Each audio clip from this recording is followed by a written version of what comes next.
Bien-aimés de Café Évangile, quand on vous livrera, ne vous inquiétez pas de savoir ce que vous direz ni comment vous le direz. Ce que vous aurez à dire vous sera donné à cette heure-là, car ce n'est pas vous qui parlerez, c'est l'Esprit de votre Père qui parlera en vous. Chers amis, nous célébrons ce jour la fête de Saint Étienne, le premier martyr, le premier qui a donné sa vie au moment de l'évangélisation, qui a donné sa vie par amour au Christ. Hier, nous avons célébré la naissance du Seigneur avec une très grande joie. Et immédiatement le jour suivant, l'Église nous interpelle à méditer sur le mystère du martyr pour le Christ. C'est profond.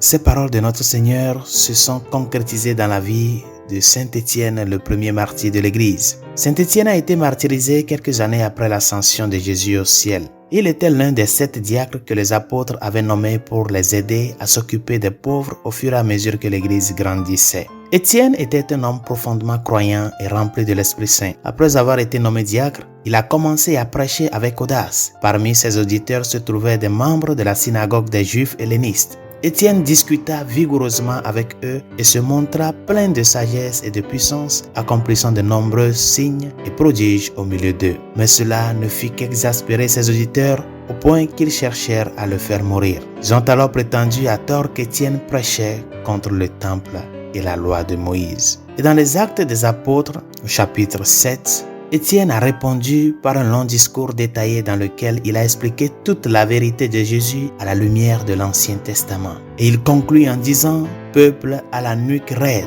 incirconcis de cœur et d'oreille, vous vous opposez toujours à l'Esprit Saint, vous êtes comme vos ancêtres. » Cela a encore plus exaspéré ses auditeurs dans la synagogue. Et après cela, il s'est passé quelque chose de vraiment miraculeux. Étienne a eu une vision. Il a levé les yeux au ciel et a dit « Je vois les cieux ouverts et le Fils de l'homme debout à la droite de Dieu. » Il a vu son Seigneur debout à la droite du Père. Et c'est la proclamation de cette vision qui a finalement poussé la foule furieuse à le traîner hors de la synagogue et de la ville et à le lapider jusqu'à ce que la mort s'ensuive. Chers amis, l'histoire de Saint Étienne s'est toutefois terminée d'une manière magnifique et inspirée. Alors que la foule le lapidait, il a fait 2 déclarations puissantes. Tout d'abord, il a dit « Seigneur Jésus, reçois mon esprit ». Puis il a crié d'une voix forte « Seigneur, ne leur reproche pas ce péché ».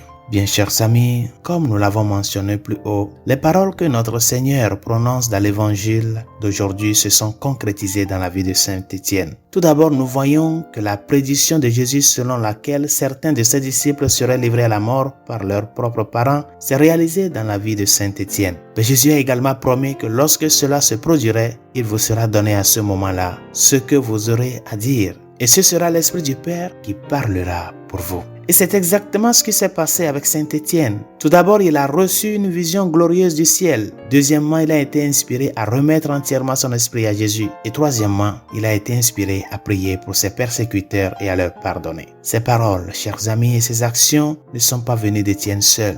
Ils étaient l'accomplissement de la promesse de Jésus que lorsque quelqu'un est persécuté pour l'amour de l'Évangile, le Père sera particulièrement présent et donnera une inspiration puissante au moment où il en aura besoin. Résolution de ce jour, rappelle-toi de ces moments où les gens t'ont critiqué pour ton appartenance au Christ, pour être chrétien, pour ta manière de parler de la foi, de défendre la foi, ta posture, les valeurs chrétiennes. Rappelle-toi de ces moments-là où tu as été critiqué, même persécuté. Et comme Saint Étienne, dispose-toi à ce que l'Esprit puisse agir en toi. Préparons-nous, si nous voulons vraiment être fidèles au Christ, préparons-nous au martyr, afin que notre témoignage soit un témoignage vivant et vrai. Bonne journée, je vous bénisse.